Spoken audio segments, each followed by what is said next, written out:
Ladies and gentlemen, we live in a time when silence feels strange, and being alone can feel like a problem to be solved. We fill our days with noise, our minds with constant activity, and our hearts with the chase for connection, often forgetting that the most important relationship we will ever have is with ourselves.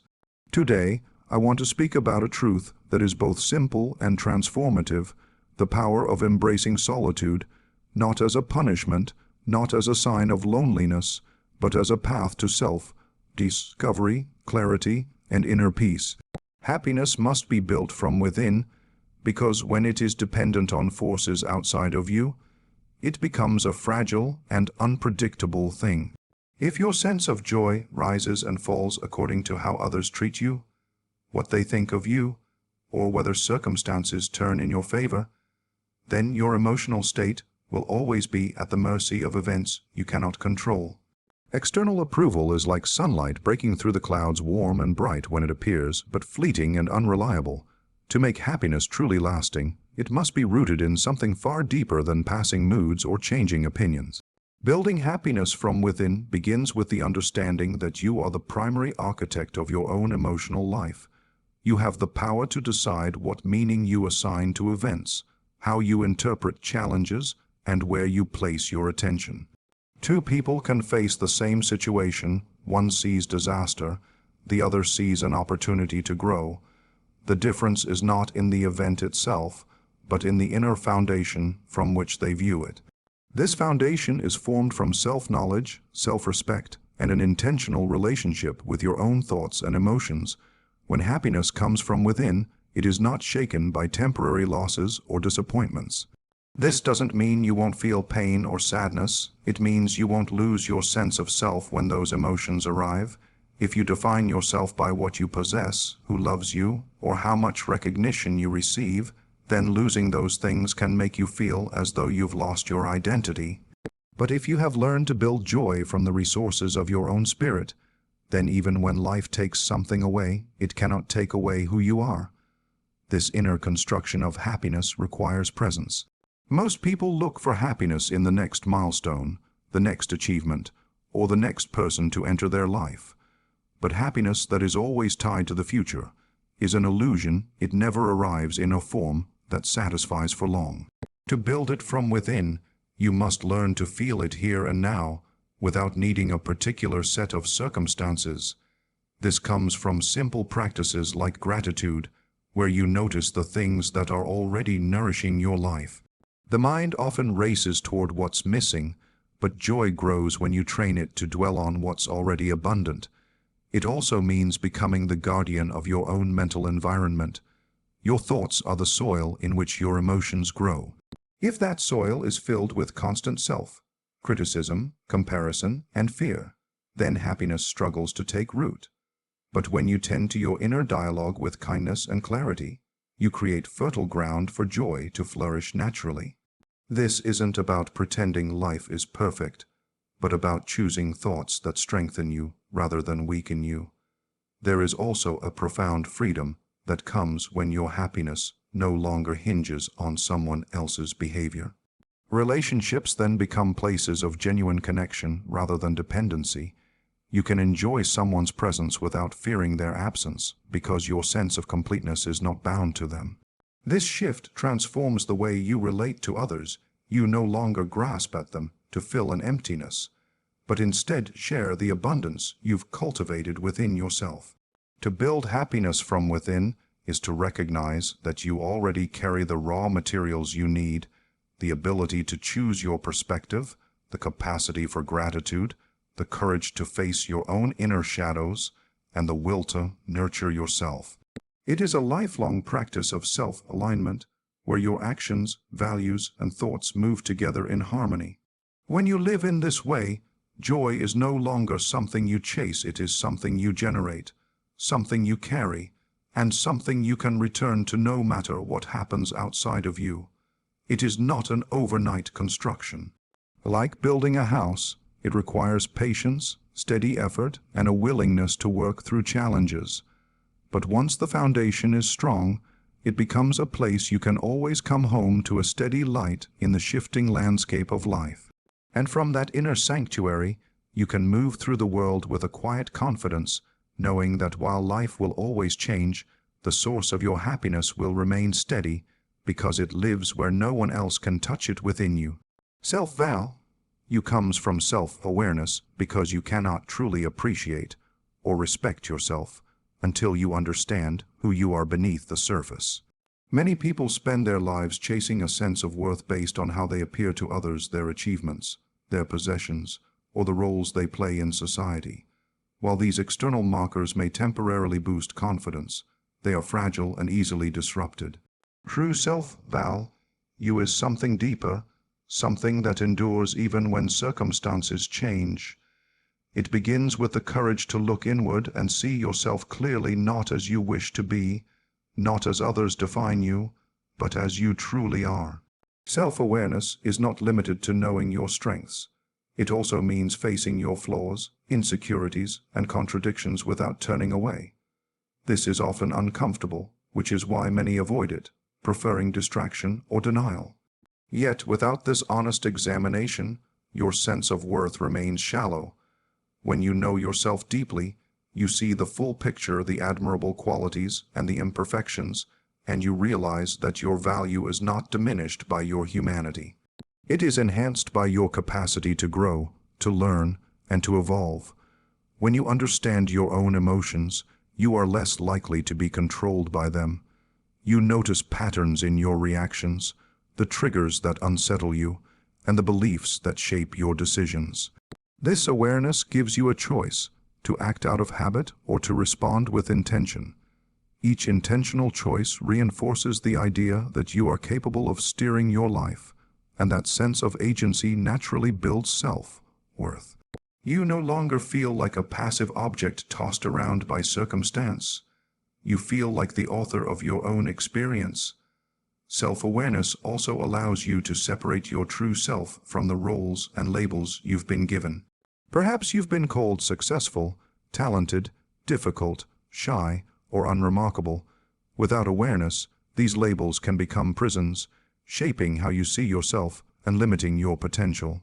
But when you observe yourself with clarity, you begin to realize that you are not fixed in these definitions.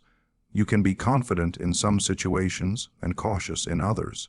You can be strong and vulnerable, disciplined and spontaneous. This complexity does not make you inconsistent, it makes you whole.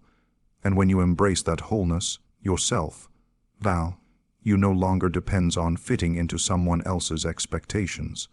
Another way self-awareness fosters self-value is by aligning your actions with your inner truth. Many feelings of low worth stem from the quiet, persistent pain of living in ways that contradict what you truly believe or desire. You might accept work that drains you, relationships that diminish you, or habits that betray your own standards, simply because you've never stopped to examine what actually matters to you. Awareness brings those inner priorities to light, and when you start honoring them in your daily choices, you send yourself a powerful message: my needs, my boundaries, and my truth matter. This consistent self-respect is the bedrock of self-value. Self-awareness also sharpens your ability to recognize the difference between your voice and the voices of others.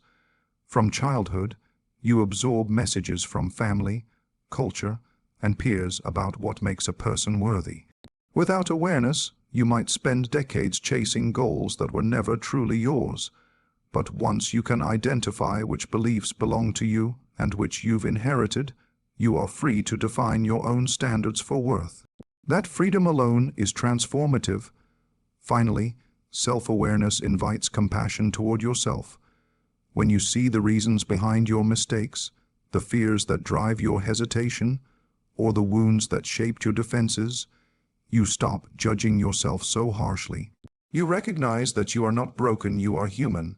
And when you can extend understanding to yourself, your value no longer depends on being flawless. It rests on being authentic. The journey towards self-awareness is ongoing because you are always changing. But with each layer you uncover, your self-value becomes less fragile, less dependent on external approval, and more rooted in the undeniable truth of your own being. You begin to trust yourself, not because you are perfect, but because you are real and you are willing to see yourself in full. That willingness to know, to accept, and to honor who you are is the essence of true self-worth. Integrating your shadow means bringing into awareness the parts of yourself that you have hidden, denied, or rejected. These aspects often contain traits, desires, or emotions that you were taught were unacceptable or unworthy: anger, jealousy, pride, selfishness, vulnerability, or even certain strengths that frightened others. From childhood, you learn to push these parts out of sight, creating a version of yourself that feels safe to present to the world. This is how the shadow forms, not as a collection of evil qualities, but as a storehouse for everything you've been unwilling or unable to acknowledge about yourself. The shadow does not disappear simply because you ignore it. In fact, the more you repress it, the more it influences you from beneath the surface. Unacknowledged anger might erupt in destructive ways. Suppressed vulnerability might manifest as emotional distance. Hidden desires might show up as envy or resentment toward those who express them freely. The shadow operates in the background, shaping your reactions, relationships, and decisions without your conscious permission. This is why integration, not denial, is essential. To integrate your shadow, you must first have the courage to look directly at it. This means noticing your discomfort when certain emotions arise, paying attention to the traits you dislike in others, and questioning why they provoke you so strongly. Often, what you condemn in others points to something you have disowned in yourself. For example, if you cannot stand arrogance, it may be because you were taught that confidence is dangerous or shameful, and so you buried your own capacity to assert yourself. Seeing this is not about excusing harmful behavior in others. It is about recognizing the mirror they hold up to your own unconscious. Integration begins when you can observe these hidden parts without immediate judgment. You do not have to act on every impulse or indulge every emotion, but you must allow yourself to feel them and understand their origins. Anger, for example, may carry valuable information about your boundaries being crossed. Jealousy may point to something you truly desire but have been afraid to pursue. Even fear may reveal where your growth lies. When you stop labeling these aspects as purely bad, you begin to see the wisdom they hold. This process requires honesty, but also compassion. If you approach your shadow with harsh criticism, you will drive it deeper into hiding. But if you approach it with curiosity, you create space for transformation.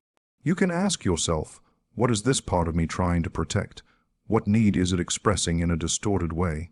What would happen if I listened instead of silenced it? Often, you will discover that the shadow's traits developed as survival strategies in earlier stages of life. They may no longer serve you in their current form, but they hold lessons that can be reshaped into strengths. For instance, someone who suppresses their assertiveness may struggle with feeling invisible or overlooked. By integrating that assertiveness, they can set boundaries and advocate for themselves without tipping into aggression. Someone who represses their vulnerability may have built an image of strength, but feels disconnected from others. By allowing that vulnerability space, they open the door to deeper intimacy. In this way, integration turns once feared qualities into balanced life-enhancing tools. The shadow is also a reservoir of creativity and authenticity. When you integrate it, you reclaim parts of your personality that can bring richness to your life. The artist who reconnects with their emotional intensity creates work that resonates more deeply. The leader who acknowledges their uncertainty becomes more relatable and earns greater trust. By embracing your shadow, you do not become darker, you become fuller, more whole, and more human. Integration does not mean the shadow disappears. It will always be a part of you, but it no longer operates in secrecy. You develop a conscious relationship with it, which allows you to choose how it expresses itself, rather than being unconsciously driven by it. Over time, you will find that situations that once triggered you no longer have the same power, because you have already met and understood the part of yourself they stirred. This is a lifelong practice. The shadow has layers, and each new stage of life can reveal more of what has been hidden. But each layer you integrate brings a sense of freedom from the exhausting work of pretending, from the fear of being found out, and from the inner division that comes from rejecting parts of yourself. By welcoming the shadow into your awareness, you weave all your fragments back into a unified self, and that wholeness is what gives you true inner strength. Embracing solitude is not about isolating yourself from the world or cutting off human connection. It is about learning to be at peace in your own company. It is the art of finding contentment and richness in moments when you are alone, without feeling a constant need for distraction, validation, or companionship. Many people fear solitude because they mistake it for loneliness, but the two are entirely different. Loneliness is a feeling of emptiness, a longing for connection that is absent. Solitude, on the other hand, is a chosen state, a space where you meet yourself fully without interference. When you embrace solitude, you create a sacred space in which your thoughts can settle, your emotions can breathe, and your inner voice can be heard. In the noise of daily life, that inner voice is often drowned out by external demands, opinions, and expectations. The quiet of solitude allows you to reconnect with it. It is in these moments that you begin to understand what you truly think, what you genuinely feel, and what you deeply want, not just what you have been told to want. Spending time alone can initially feel uncomfortable, especially if you have been used to filling every gap in your day with activity or company. This discomfort is often a sign that you are meeting parts of yourself you have avoided. You might encounter boredom, restlessness, or even buried emotions that surface in the stillness. Rather than running from them, solitude invites you to sit with them. This is where growth begins, in the willingness to feel without rushing to escape. In solitude, you learn to rely on your own presence for comfort. You discover that you can enjoy a meal without conversation, take a walk without sharing it online, or spend an evening with nothing but your thoughts for company. These acts may seem small, but they carry profound meaning. They teach you that you are enough. You do not need someone else to witness your moments for them to have value. Your experiences matter simply because you live them. Solitude also fosters creativity and clarity. When your mind is not bombarded by constant input, it begins to wander in new directions. Ideas emerge, solutions to problems reveal themselves, and connections between thoughts become clearer. Many of history's greatest thinkers, artists, and leaders have spoken of the importance of solitude for reflection and inspiration. But this is not limited to grand achievements. Even in everyday life, solitude can help you make better decisions, understand yourself more deeply, and see the world with fresh eyes. Another gift of solitude is emotional independence.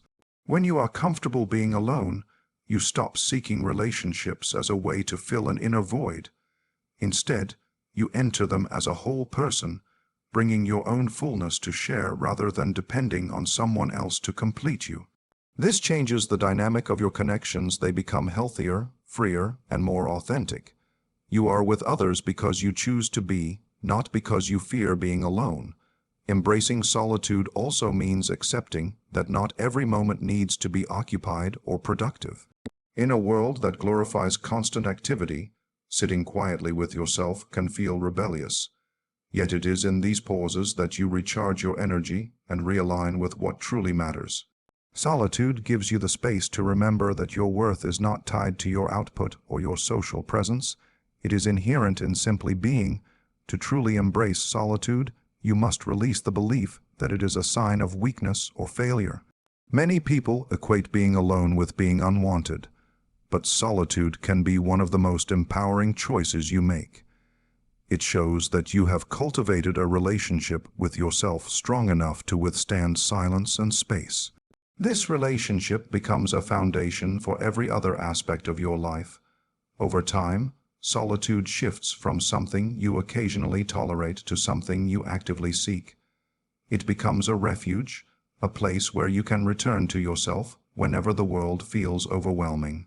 In the quiet, you remember that you are more than the roles you play, more than the demands placed upon you, more than the noise around you. You are your own steady companion, and in learning to enjoy that companionship, you unlock a source of peace that no one can take away. Solitude is not the absence of love, life, or connection. It is the fertile ground where all of these grow stronger. When you learn to stand with yourself in the quiet, you carry a strength into the world that cannot be shaken by absence or silence. In that space, you do not lose yourself. You find yourself.